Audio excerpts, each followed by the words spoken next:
Hello, everyone. Welcome to Inside the Americas. What we're covering this week. Hurricane Dorian destroys large parts of the Bahamas, leaving more than half the main island underwater. A look at the damage and the long-term effect on the beautiful Florida Keys coming up. Then, as the U.S. is rocked by another mass shooting, American students are hoping to shock the nation into change by saying they want pictures of their bullet-ridden bodies published in case they're shot dead.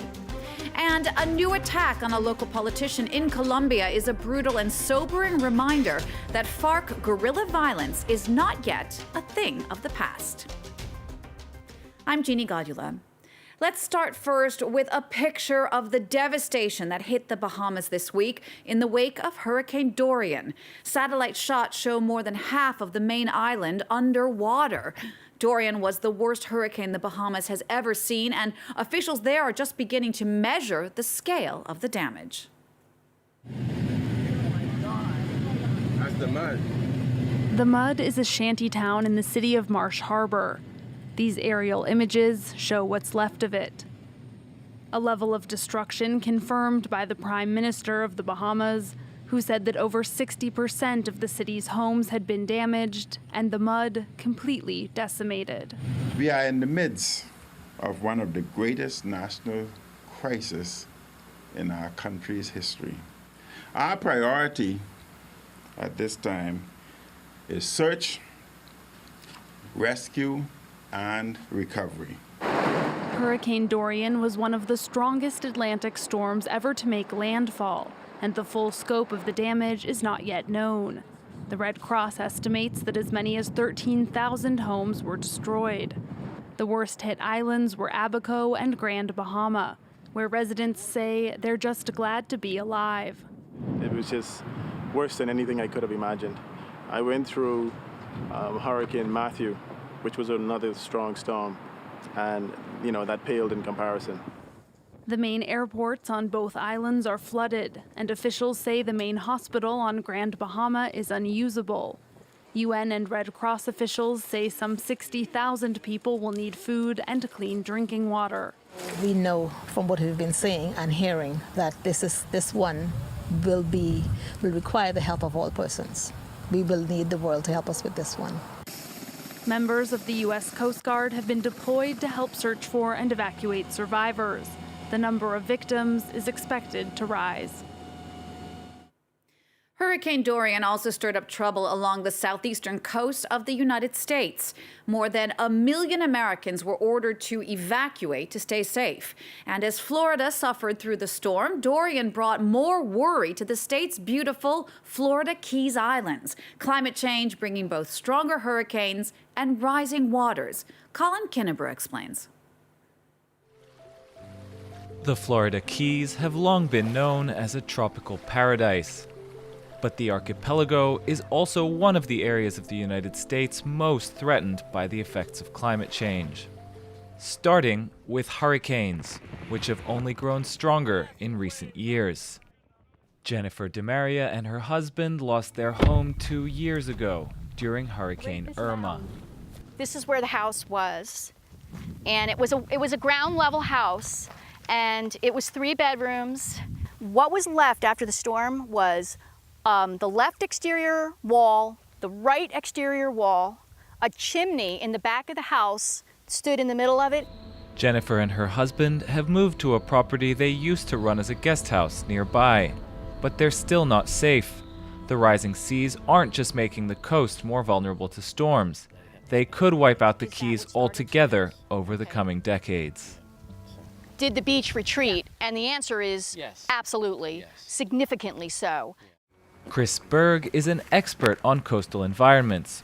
He studies the Florida Keys for the nonprofit Nature Conservancy. It's getting wetter and wetter as time goes on. Some studies say the Keys could be fully underwater within a century, and he's been examining how that could play out. You can see that 1 foot of sea level rise covers about 90% of the island already. With 3 feet, almost everything is gone, and with 4 feet, essentially everything is underwater. That means that even if warming stays within the targets set by the Paris Agreement, the Florida Keys would be all but submerged. As the sea level has risen, the tides come further inland and create these changes in the environment. We begin to see no more pine trees, which are the freshwater dependent species. This is another rooted stump of a pine tree. And right behind it, you see a mangrove. So the mangrove is a saltwater tolerant. In fact, it can thrive in pure seawater. The rising waters are taking their toll on wildlife, too. The key deer, which has been isolated on the island for more than 10,000 years, is now an endangered species. Well, I've never seen a place like this before. Despite the odds, residents and local authorities are determined not to let the Keys go. Those who can afford it are putting their homes on stilts, This was all underwater. while the local government is turning its attention to the roads. You have to dig everything out down to the rock, and then you have to recreate it and build a road base with materials that can stand up to being underwater for weeks or months at a time.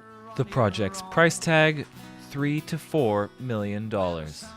Altogether, officials are planning on spending more than $100 million on road renovation efforts over the coming years.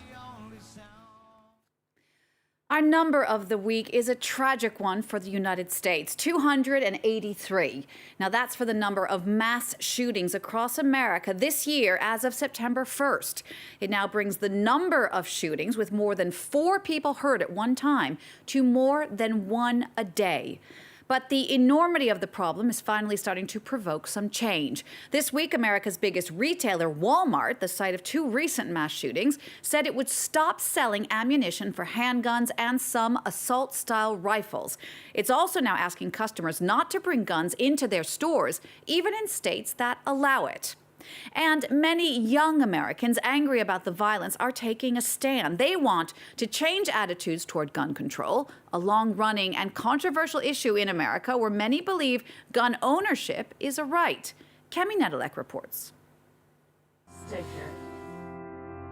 These high school students in the US are standing up to gun violence with one simple sentence, stuck to their ID cards. In the event that I die from gun violence, please publicize the photo of my death. They're encouraging other high schoolers to do the same. They want their bullet-ridden bodies to be public, to shock society into changing. Sometimes it takes seeing the worst of humanity to bring out the best. These teens have had enough of crying for their classmates, knowing that it could happen again. They want the adults to face up to reality. A lot of times we only see victims' faces, but we're really sheltered from the realities of gun violence. This project is supposed to make people uncomfortable. Our goal is to essentially spark conversation. The physical damage of a bullet wound is rarely shown, but this series of photos reveals how survivors are left with lifelong scars and medical conditions.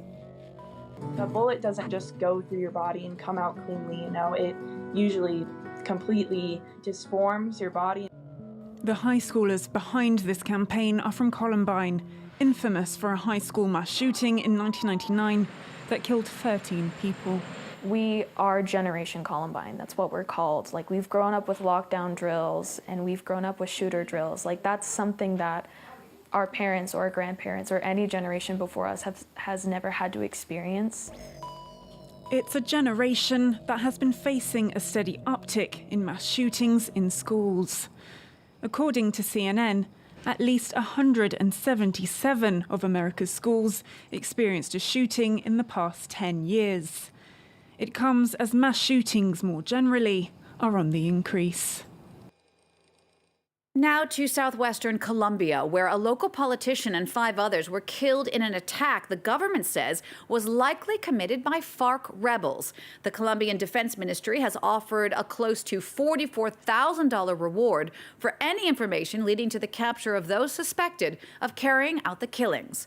Aaron Ogunkeye explains. A brutal and sobering reminder that guerrilla violence in Colombia is not yet a thing of the past.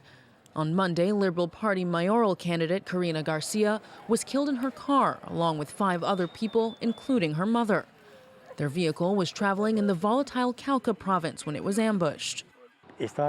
She was participating in the political process, and because of that, and because she wanted the best for this town and the good of its community, she was subjected to threats from supporters of the other candidates.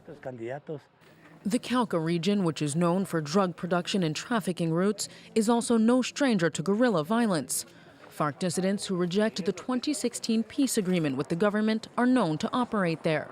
The Colombian government blamed one such dissident for Monday's attack. We condemn the murder of all candidates for public election positions. In this case, we have confirmation from the Office of the High Commissioner that this is an area that is under the influence of the man known as Mayimbu. The killings come just days after several former FARC commanders announced the start of a new offensive, a decision the FARC political party condemned. The dissident guerrillas accused the government of failing to comply with the 2016 peace deal. Under the agreement, some 13,000 FARC members, including 7,000 fighters, gave up their weapons in exchange for legal amnesty, temporary economic support, and the opportunity to form a recognized political party. We'll leave you now on a lighter note from the U.S., where airline passengers got the surprise of their life this week when a miniature pony got on their plane. In fact, the pony, named Flirty, was accompanying her owner as a service animal. Now, that's an animal trained specifically to help someone with a disability. It's worth noting that that's different to an emotional support animal, but traveling with those has exploded in recent years. The stranger comfort animals seen on flights recently include a pig, a duck, and a kangaroo. Well, that wraps it up for this Inside the Americas. We'll see you again next time for all the news from north to south.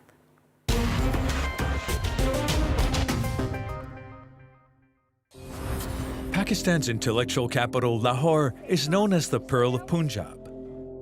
But its image has been tarnished by terrorist attacks. During the 2016 Easter celebrations, a suicide bomber killed 75 people, including several children. Fanatics targeted not just Christians, but the entire Western-oriented part of Lahore society. The city is finally embracing life again, with modern infrastructure, preserving its heritage, and a cultural renaissance. Discover Lahore's vibrant energy in this episode of Revisited on France 24 and France24.com.